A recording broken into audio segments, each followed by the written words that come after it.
Hi, this is Juliette Spurrier with BabyGearLab.com. Today we're here with one of our two best value winners from our recent stroller review of 21 strollers. This is the Graco Lightrider. It's $70 and we think it's a great value. You're probably wondering why a stroller that got 15th place actually got an award at all. But interestingly, the Graco Lightrider really went head to head with about many other strollers that were about 3 to 4 times the price of the Lightrider. It's also really lightweight. It's 16.5 pounds. It's one of the lightest strollers we tested. It's got great storage. It's really easy to fold and unfold. So basically in this video, we're going to go through top to bottom what we liked and disliked about the Graco Lightrider. For full details on our review, take a look at BabyGearLab.com. The first thing I want to talk to you about is using the Graco Lightrider as a newborn travel system. The Graco Lightrider in itself is not set up to support a newborn's head and neck. The seat, when it fully reclines, is just not flat like a bassinet. So to use it as a travel system, you're going to just bring the shade back. You're going to press these tabs on the side to bring the seat all the way down. And then you take a Graco car seat, either the Snug Rider or an infant safe seat, and you want to basically click it in and then use this elastic tab, this red elastic tab, to bring it over and down to secure it to the stroller.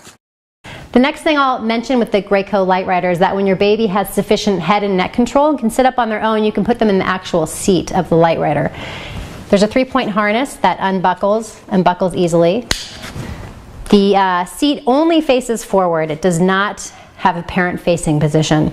And the sunshade can be used. It's fairly small. It does have a vinyl window, which is nice to be able to see them while you're pushing.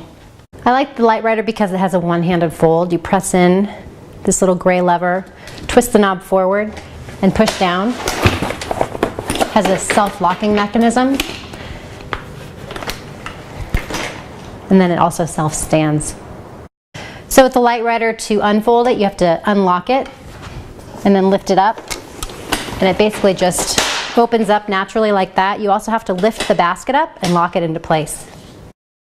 Unfortunately, the Lightrider does not have an adjustable handlebar. It's fixed at 39 inches, which is about the higher range, so it shouldn't be too difficult for a taller person to push this stroller. The storage is great, however. There's a very large storage basket that really fits a diaper bag really nicely.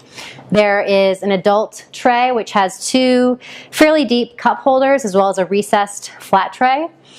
The child tray has 1 recessed cup holder and then just a flat tray to put snacks.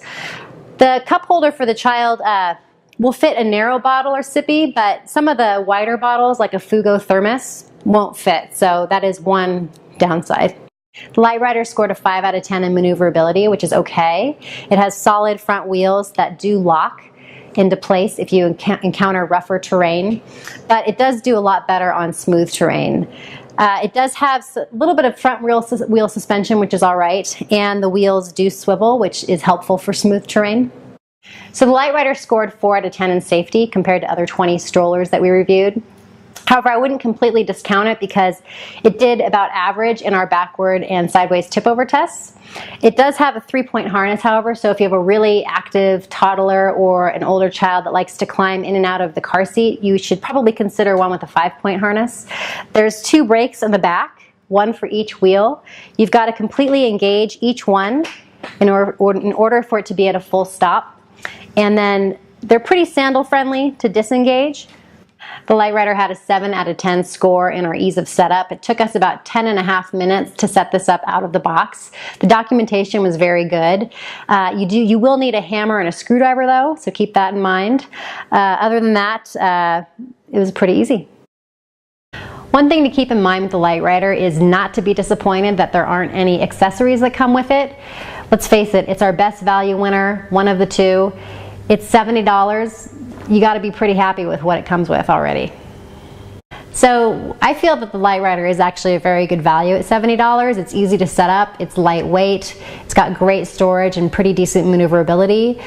If you take a look at our price value chart, you'll notice that it does come out ahead when you compare it to like price strollers, in addition to strollers that are 7 times the price. So I hope this video has given you a good sense of why the LiteRider is one of our 2 best value winners. For a full look at our 21 stroller lineup, take a look at babygearlab.com. I'm Juliette Spurrier, and thanks for watching the LiteRider video.